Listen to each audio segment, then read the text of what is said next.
friends. Welcome back to musicmoose.org. We hope you've been having a good time plowing through a lot of this jazzy, bluesy material we've been throwing at you on the electric guitar. I know I've been having a good time with it. And we're going to take it just a little bit further and expand on some of these riffs we've been showing you here in the world of the 1-6-2-5 from the G major 7, okay?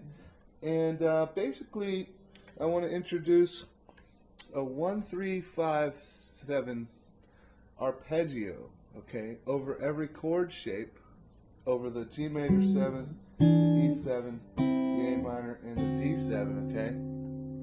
And when I say the 1-3-5-7, obviously I'm talking about each note out of the major scale, out of the 8 notes of the octave from each chord, okay? So if I was to do a 1-3-5-7 out of G major 7, I'll start down here on the low G root. 1, 3. I know it's quite a stretch, but if you've been practicing those major scales, you should be getting a pretty good grip on that stretch by now. If you can't make the stretch, I would recommend sliding it down if you have to. Some of you may have trouble getting that pinky moving. I know that little digit there is tough to wake up sometimes, but just keep working at it.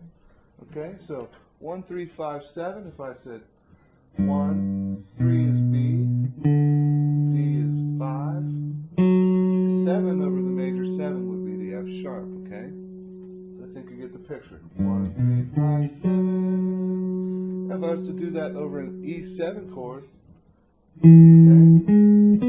1, 3, 5, 7. Now if I did A minor 7th, the 1, 3, 5, 7, remember your third note of the minor scale is flatted, so the 3 would be a C, A, C, E, and G, okay?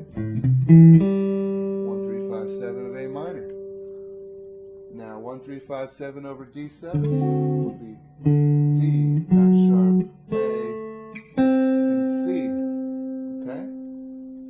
So basically, with each chord inversion up and down the neck of these chords, find your 1-3-5-7s, and you'll notice that very popular little pattern to play off. It's another thing you've probably heard many times and didn't realize what it was, okay?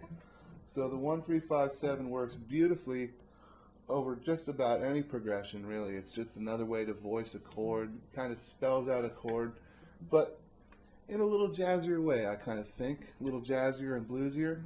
And once you find your 1-3-5-7s, I highly encourage you to have some fun, take that a step further, and instead of always playing it perfectly 1-3-5-7, mix those little arpeggios up, you know, into a 1-5-3-7, okay? Mix them up and try to, once you get the 1-3-5-7 down where you don't have to look too much or think about it, then try moving it around and mixing it up a little just to jazz it up, you know? Give it a little bit of spice, extra flavor there. You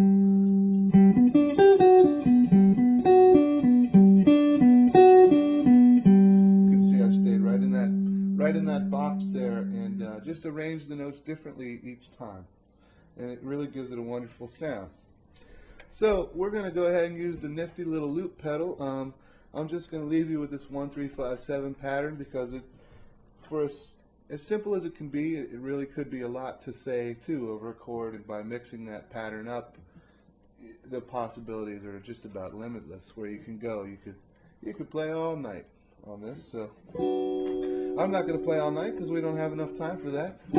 But we're going to jam some more with the loop pedal and give you examples of the previous riffs with the 1-3-5-7s over the 1-6-2-5 progression out of G major 7. Alright, here we go, mooses. Once again, I'm just going to start out with the chords. Okay?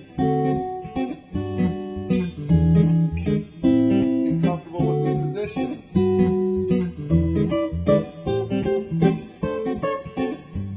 Whoops.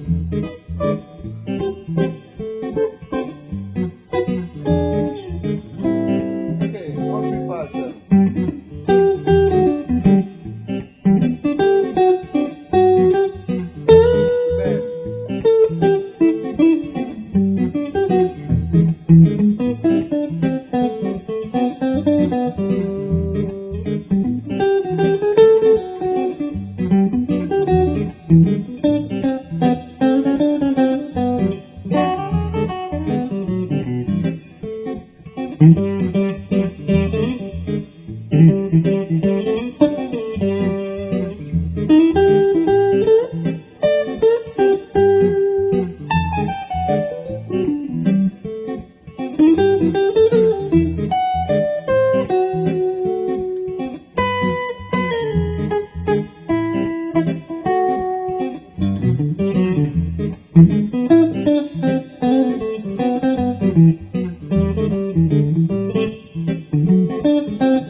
Just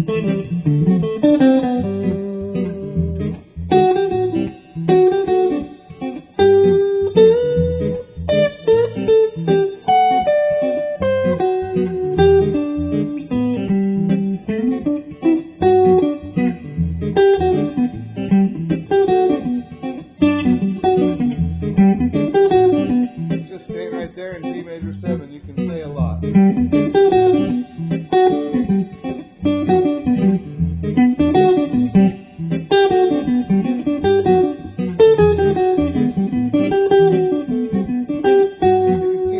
With just staying in G major 7 because it always comes back to it, okay, and all these relative chords. They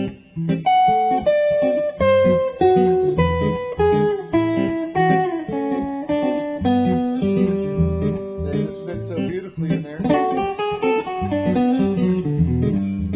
A lot of fun to do. Hope it is for you too.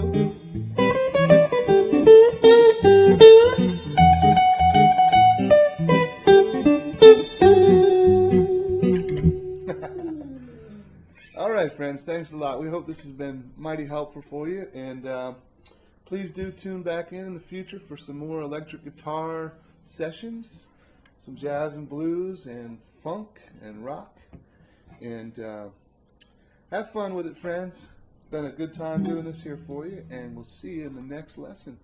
musicmoose.org.